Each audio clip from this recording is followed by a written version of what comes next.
شروع کے مہینوں اور سالوں میں اسلام کا پیغام انتہائی خاموشی سے صرف خاص لوگوں تک پہنچایا گیا۔ جو لوگ اسلام قبول کر لیتے تھے انہیں مسلمان کہا جاتا تھا، یعنی انہوں نے اپنے آپ کو اللہ کی رضا میں دے دیا۔ اس طرح وحی کے ذریعے اسلام کے احکامات آہستہ آہستہ آنے لگے اور مسلمانوں کو ان کی تعلیم دی جانے لگی۔ اسلامی تعلیمات کا سب سے اہم نقطہ صرف اور صرف اللہ کی عبادت کرنا تھا۔ آپ صلی اللہ علیہ وآلہ وسلم نے فرمایا، اللہ ایک ہے اور یہ بت محض پتھر اور لکڑیوں کے مجسمے ہیں جو کسی کو کوئی فائدہ نہیں دے سکتے۔ قرآنی آیات میں حساب کے دن یعنی روز محشر کا بھی ذکر آیا، جس دن ہر جسم، جن و انس کو خدا کے سامنے پیش ہو کر اپنے اعمال کا حساب دینا ہوگا۔ جو لوگ ایک اللہ کو مانتے ہیں اور نیک کام کرتے ہیں وہ جنت میں داخل ہوں گے جہاں وہ ہمیشہ رہیں گے، لیکن جو اللہ کو نہیں مانتے اور برے کام کرتے ہیں قیامت کے روز جہنم میں داخل کیے جائیں گے، جو بری جگہ ہے۔ ناظرین کرام، جو لوگ یہ سلسلہ دیکھ رہے ہیں وہ یاد کریں گے کہ پچھلی 8-10 سورتیں جو ہم نے پڑھی ہیں، سورہ غاشیہ، سورہ البلد، سورہ الفجر، البروج، ان تمام سورہ میں ہم نے یہی پڑھا کہ اللہ تعالیٰ نے دنیا میں لوگوں کو یہ تلقین کی کہ دیکھو 2 راستے ہیں، ایک نیکی کا اور ایک بدی کا۔ نیکی کرنے والوں کے لیے جنت ہے جن کے نیچے نہریں بہہ رہی ہیں، اور برائی کرنے والوں کے لیے آگ والی جہنم۔ تو آپ کو یاد ہوگا، اس لیے کہ یہ وہی دن ہیں جن کا ہم ذکر کر رہے ہیں، یعنی وہی کے نزول کا وقت۔ مکہ میں شروع کی جتنی بھی صورتیں آئی ہیں ان میں اس بات کا ہی سب سے زیادہ ذکر کیا گیا۔ اس کے بعد فراس الخطیب نے ایذا رسانی کا ذکر کیا کہ کتنی مشکل پیش آئی آپ صلی اللہ علیہ وآلہ وسلم کو اپنا پیغام لوگوں تک پہنچانے۔ قریش کے سرداروں نے یہ بھی کوشش کی کہ اسلام مکہ سے باہر نہ پھیل سکے، اسی لیے جو مسلمان ایبیسینیا چلے گئے تھے، قریش نے وہاں کے عیسائی بادشاہ نجاشی کے پاس اپنے سفیر روانہ کیے تاکہ انہیں واپس لا کے سزا دی جا سکے۔ لیکن جب آپ صلی اللہ علیہ وآلہ وسلم کے چچا زاد جعفر رضی اللہ تعالیٰ عنہ نے قرآنی آیات پڑھ کر بی بی مریم رضی اللہ تعالیٰ عنہ اور حضرت عیسیٰ علیہ السلام کے بارے میں مسلمانوں کا عقیدہ بیان کیا تو نجاشی بہت متاثر ہوا اور اس نے ان مسلمانوں کو دوبارہ مکہ جانے نہیں دیا۔ ان سخت حالات میں آپ نے اللہ کا پیغام پہنچایا۔ قریش کی طرف سے لگائی پابندیوں نے بنو ہاشم کے لوگوں کو بے پناہ نقصان پہنچایا۔ ان کے گھر چھن گئے، سامان لٹ گیا، غذائی قلت ہو گئی اور جانی و مالی نقصان نے ان کی کمر توڑ کے رکھ دی۔ ذاتی طور پہ آپ صلی اللہ علیہ وآلہ وسلم کو بہت نقصان ہوا۔ 619 عیسوی میں بی بی خدیجہ رضی اللہ تعالیٰ عنہ انتقال کر گئی۔ فوراً بعد ہی آپ صلی اللہ علیہ وسلم کے چچا ابو طالب انتقال کر گئے۔ گو کہ وہ مسلمان نہیں ہوئے تھے، لیکن انہوں نے آپ صلی اللہ علیہ وسلم کی بہت مدد کی۔ ابو طالب کے انتقال کے بعد بنو ہاشم کو بہت نقصان ہوا کیونکہ قبیلہ ایک مضبوط رہنما سے محروم ہو گیا تھا۔ اپنے خاندان کی مدد ختم ہونے کے بعد اور طائف کے انکار کی وجہ سے اور بنو ہاشم پہ ڈھائے جانے والے مظالم کی باعث آپ صلی اللہ علیہ وآلہ وسلم نے مکہ سے ہجرت کا ارادہ کیا۔ مکہ کے شمال میں 300 کلومیٹر پہ ایک نخلستان تھا جس کا نام یثرب تھا، یعنی مدینہ۔ وہاں 2 بڑے قبائل اوس اور خزراج سن 610 عیسوی سے آپس میں اختلافات میں الجھے ہوئے تھے۔ اس کے علاوہ وہاں کے یہودی قبائل بھی عرب قبیلوں سے اختلافات رکھتے تھے۔ آپ صلی اللہ علیہ وآلہ وسلم یثرب میں ایک انتہائی ایماندار، دیانتدار اور معتبر شخصیت کے طور پہ جانے جاتے تھے۔ سن 620 عیسوی میں یثرب کے ایک وفد نے مکہ میں آپ صلی اللہ علیہ وآلہ وسلم سے ملاقات کی اور آپ صلی اللہ علیہ وآلہ وسلم کو مدینہ کی طرف ہجرت کرنے کی دعوت دی۔ آپ صلی اللہ علیہ وآلہ وسلم نے اس دعوت کو قبول کرتے ہوئے مسلمانوں کو ہجرت کی ترغیب دی، اور آپ صلی اللہ علیہ وآلہ وسلم اپنے قریبی ساتھی حضرت ابو بکر رضی اللہ تعالیٰ عنہ کے ہمراہ 622 عیسوی میں سب سے آخر میں سفر ہجرت پہ روانہ ہوئے۔ گو کہ قریش نے آپ صلی اللہ علیہ وآلہ وسلم کو قتل کرنے کا منصوبہ بنایا، لیکن اللہ کی مدد سے آپ صلی اللہ علیہ وآلہ وسلم محفوظ رہے۔ مدینہ میں حضور پاک صلی اللہ علیہ وآلہ وسلم کو یکسر ان تکالیف کا سامنا نہیں کرنا پڑا جن کا سامنا انہیں مکہ میں تبلیغ کے دوران پیش آ رہا تھا۔ ہجرت کے واقعے نے اسلامی تاریخ کو یکسر تبدیل کر دیا۔ اسی دن سے ہجری سال کا بھی آغاز ہوا۔ ناظرین کرام، چونکہ ذکر حضور اقدس کا ہے، اس لیے سب سے پہلے درود شریف پیش کریں۔ بسم اللہ الرحمن الرحیم۔ اللہم صلی علی محمد وعلی آل محمد کما صلیت علی ابراہیم وعلی آل ابراہیم انک حمید مجید۔ اللہم بارک علی محمد وعلی آل محمد کما بارکت علی ابراہیم وعلی آل ابراہیم انک حمید مجید۔ صدق اللہ العظیم۔ مدینہ میں بھی مسلمانوں کو دشمن کی نظر سے نہیں دیکھا جاتا تھا۔ آپ صلی اللہ علیہ وآلہ وسلم نے مدینہ میں دنیا کی پہلی اسلامی ریاست کی بنیاد رکھی اور خود اس کے پہلے قائد بنے۔ آپ صلی اللہ علیہ وآلہ وسلم کی قیادت میں آئندہ 10 سالوں میں مدینہ کی ریاست نے مثالی کامیابیاں حاصل کی، جس نے پورے عالم اسلام کی سیاست، معیشت اور معاشرے کو یکسر تبدیل کر دیا اور ہمیشہ کے لیے تبدیل کر دیا۔ لیکن یقیناً ایک نئی ریاست میں اپنی کچھ مشکلات بھی ہوتی ہیں، تو جو سب سے زیادہ مشکلات پیش آئیں وہ مہاجرین کے سلسلے میں آئیں، اور خاص کر مہاجرین کے بھی شناخت کے سلسلے میں، کیونکہ عرب قبیلوں میں یہ ایک بہت بڑا ان کا کلچر ہے، ثقافت ہے کہ انہیں اپنی آئیڈینٹی جو ہے وہ قبیلے کے حساب سے رکھنی ہوتی ہے۔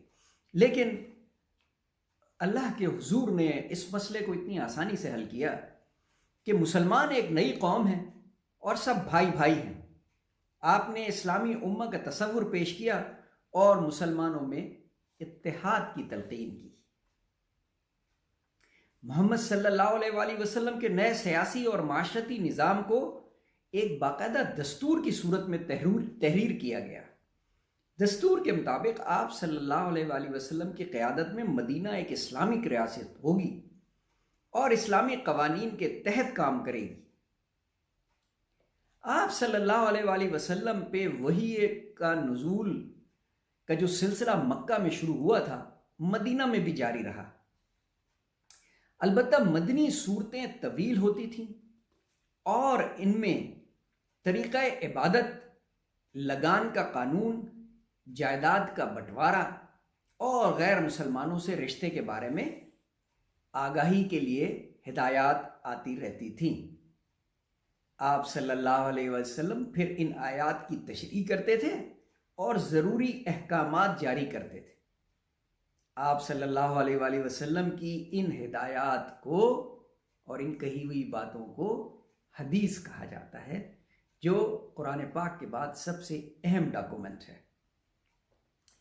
اب بات کریں گے مارکہ آرائی کی، کیونکہ شروع میں تو مسلمانوں کو اجازت ہی نہیں تھی کہ وہ جنگ کریں، لیکن جب ضروری ہو گیا تو وہی نازل ہوئی سورہ الحج میں۔ 22ویں سورہ ہے، اس کی 39ویں اور 40ویں آیات میں کہا گیا کہ اجازت عطا ہوئی انہیں جن سے کافر لڑتے ہیں، اس بنا پر کہ ان پر ظلم ہوا اور بے شک اللہ ان کی مدد کرنے پر ضرور قادر ہے۔ وہ جو اپنے گھروں سے ناحق نکالے گئے صرف اتنی بات پر کہ انہوں نے کہا کہ ہمارا رب اللہ ہے۔ صدق اللہ العظیم۔ ان آیات کے بعد مسلمان بے چین ہو گئے جہاد کے لیے اور انہوں نے اس کی تیاری شروع کر دی، اور سن 624 عیسوی میں مسلمانوں کو موقع ملا جب صرف 300 مسلمانوں کی ایک جماعت نے قریش کے ایک قافلے کو پکڑنے کی کوشش کی، لیکن وہ اسے نہ پکڑ سکے۔ البتہ ان کی مٹبھیڑ ہو گئی ایک بڑے لشکر سے جو تقریباً 1000 مجاہدین پہ تھا، جو قریش کے تھے۔ میں انہیں مجاہدین غلطی سے کہا گیا، جنگجو جو قریش کے تھے۔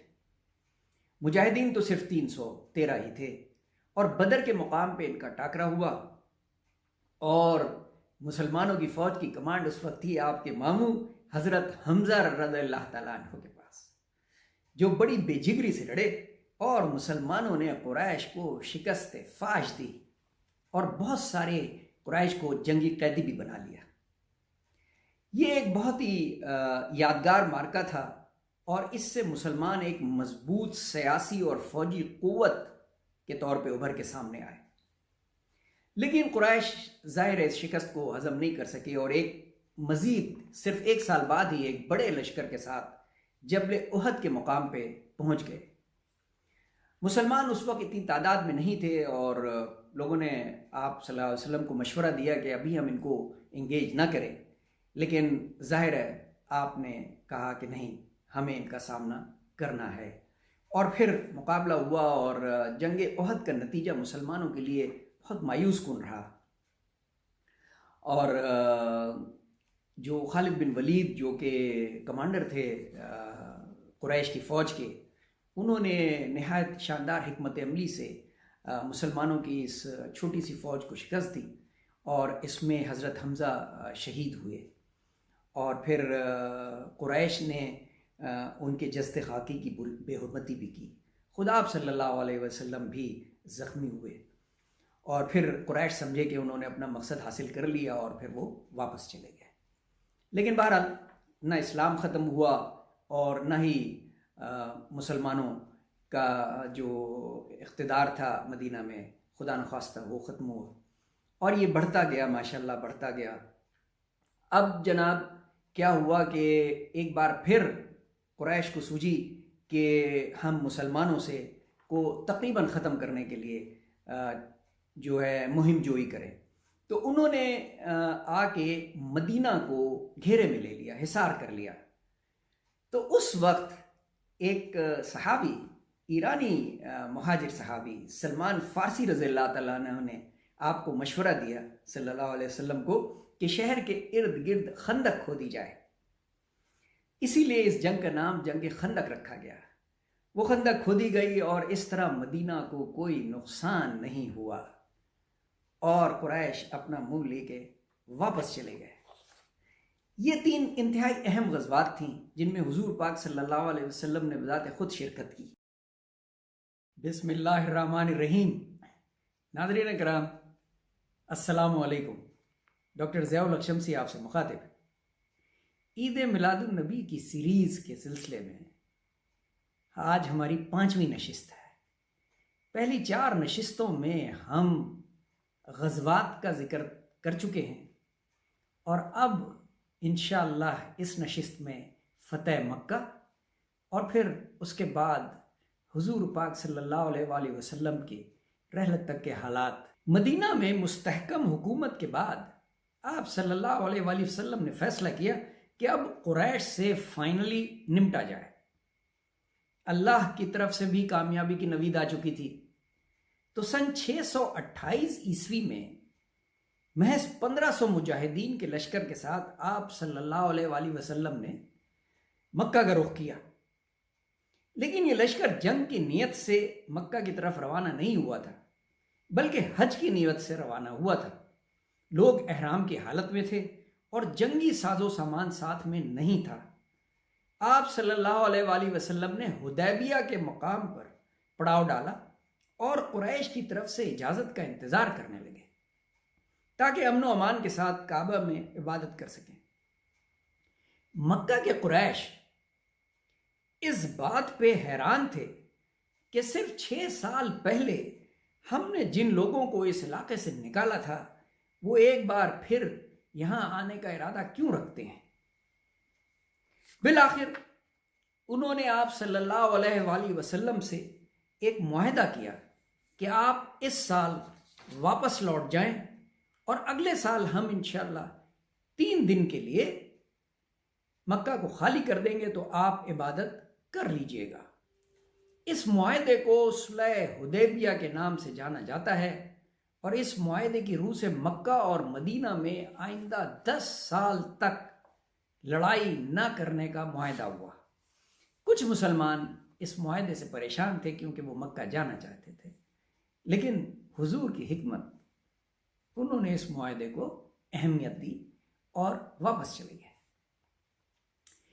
لیکن اس معاہدے کی وجہ سے اسلام کو بہت فائدہ ہوا۔ جنگ کا خطرہ ٹل جانے کی وجہ سے آپ صلی اللہ علیہ وآلہ وسلم نے دنیا بھر میں اپنے سفیر روانہ کیے تاکہ وہ لوگ اسلام میں داخل ہو سکیں۔ آپ صلی اللہ علیہ وآلہ وسلم نے پورے جزیرہ نما عرب میں بائزنٹائن اور فارسی سلطنتوں میں جو کہ شمال میں واقع تھیں اپنے نمائندوں کے ذریعے اللہ کا پیغام بھیجا۔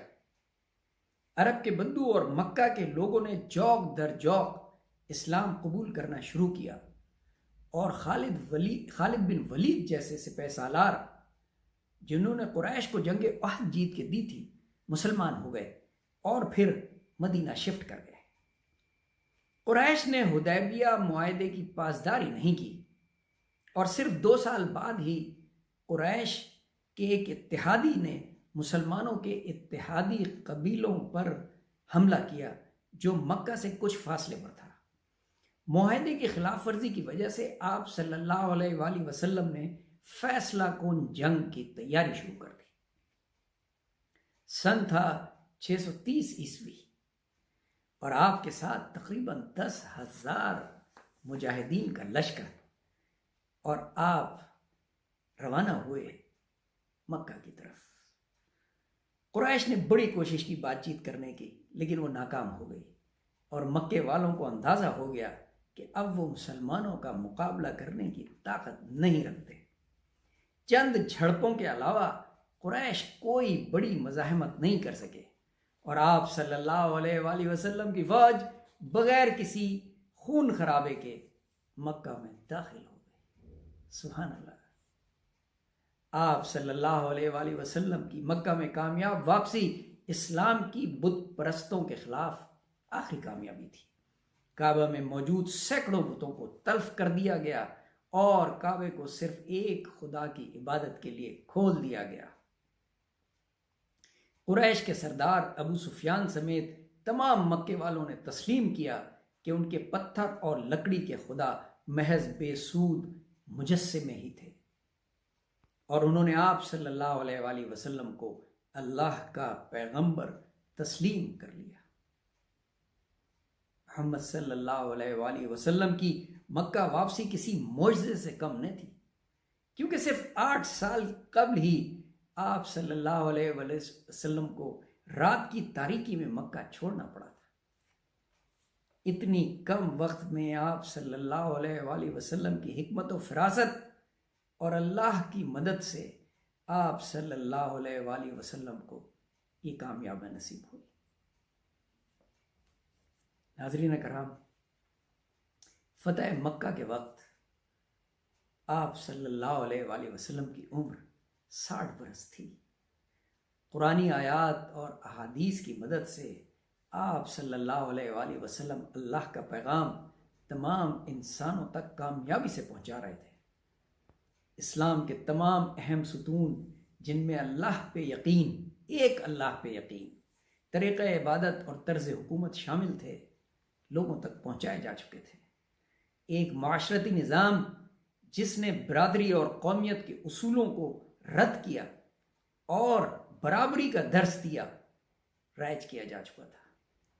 آپ صلی اللہ علیہ وآلہ وسلم نے اپنے آخری خطبے میں جو حج کے موقع پہ دیا گیا، واضح کر دیا کہ تم سب آدم کی اولاد ہو اور آدم کو مٹی سے بنایا گیا تھا۔ اللہ کی نظر میں صرف اس کی قدر ہے جو پرہیزگار ہے۔ کسی عرب کو کسی عجم پہ برتری حاصل نہیں ہے علاوہ اس کے جو اللہ سے ڈرتا ہو۔ سبحان اللہ۔ آپ صلی اللہ علیہ وسلم کے مذہبی اور معاشرتی پیغام سیاسی حکمت عملی سے مطابقت رکھتے تھے، اسی لیے تمام عرب کے قبیلے متحد ہوئے اور یہ تاریخ میں صرف پہلی دفعہ ہی ہوا تھا۔ فتح مکہ کے بعد آپ صلی اللہ علیہ وآلہ وسلم مدینہ واپس آ گئے اور مسلمانوں کو متحد کر کے ایک ایسا سماج ترتیب دینے لگے جو ان کے بعد قائم رہ سکے۔ اپنے خطبات میں آپ صلی اللہ علیہ وآلہ وسلم نے اپنے لوگوں کو ایک سچے مسلمان ہونے کا درس دیا۔ سن 632 عیسوی کے اوائل میں آپ صلی اللہ علیہ وآلہ وسلم نے حج کے ارادے سے مکے کا سفر شروع کیا۔ آپ صلی اللہ علیہ وآلہ وسلم نے خطبہ حج میں ہزاروں زائرین کی موجودگی میں ایمان اور اتحاد کی تلقین کی، برابری کا درس دیا، ظلم کو رد کیا، عورتوں کی عزت اور ان کے ساتھ پیار سے پیش آنے کا پیغام دیا، قبائلی دشمنیوں کو بھلا دینے کی تلقین کی۔ آپ صلی اللہ علیہ وآلہ وسلم کا خطبہ آپ صلی اللہ علیہ وآلہ وسلم کے دور پیغمبری کا نچوڑ تھا۔ اسلامی یقین کے مطابق آپ صلی اللہ علیہ وآلہ وسلم کا کام اللہ کا پیغام پہنچانا تھا، قرآن کے ذریعے اور اپنے اچھے عمل کے ذریعے۔ تقریباً 23 برس میں آپ صلی اللہ علیہ وآلہ وسلم نے اپنی اس مہم کو بخوبی مکمل کیا۔ قرآن کا نزول مکمل ہو چکا تھا اور اس کی آیات کو لکھ لیا گیا تھا، بلکہ آپ صلی اللہ علیہ وآلہ وسلم کے قریبی ساتھیوں نے قرآن کو حفظ کر لیا تھا۔ عربوں میں یہ خوبی تھی کہ ان کی یادداشت بہت اچھی تھی، اسی طرح احادیث نبوی بھی محفوظ کر لی گئی تھیں۔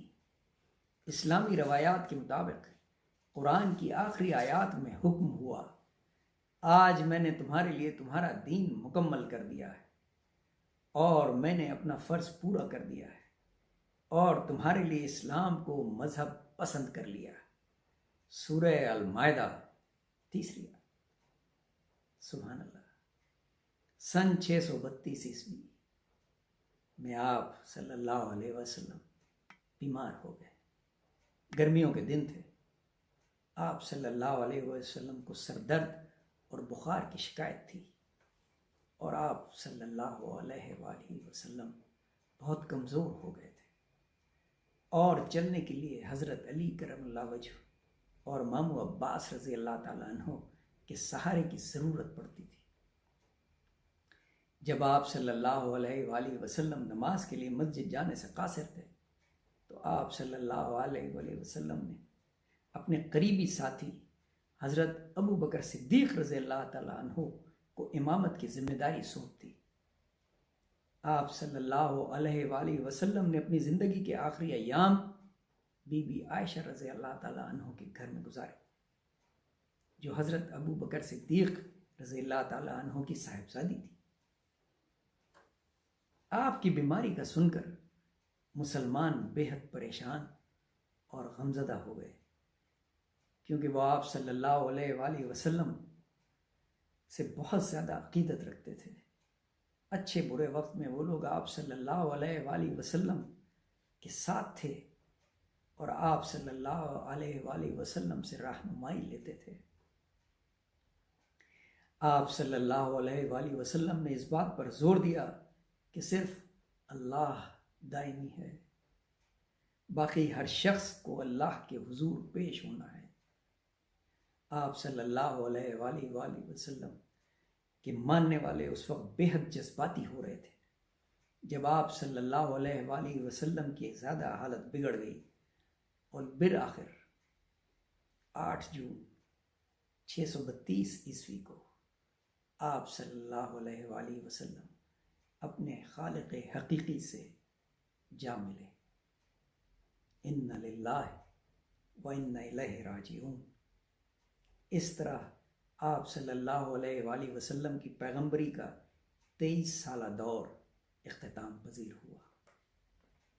ناظرین اکرام، یہ پورا سلسلہ ہم نے تقریباً 5 نشستوں میں پورا کیا ہے۔ میں گزارش کروں گا ایک بار پھر اپنے بچوں کو یہ تمام کی تمام قسطیں بار بار دکھائیے تاکہ انہیں اسلامی تاریخ کا علم ہو سکے، کہ ہم نے ان نشستوں میں 5 نشستوں میں جو کہ مبنی تھیں فراس الخطیب کی کتاب لاسٹ اسلامک ہسٹری کے اردو ترجمے پہ، جو کہ میں نے خود کیا ہے، بہت اہم ہے۔ ظہور اسلام سے لے کے حضور پاک صلی اللہ علیہ وآلہ وسلم کی رحلت تک کے تمام حالات انتہائی آسان الفاظ میں بیان کیے میں نے۔ اس سے آپ کے بچوں کو تقریباً 4 سبجیکٹس میں بہت مدد ملے گی: Islamic history, Pakistan studies, Urdu اور تاریخ۔ بہت شکریہ، اپنا بہت خیال رکھیے گا۔ اللہ حافظ۔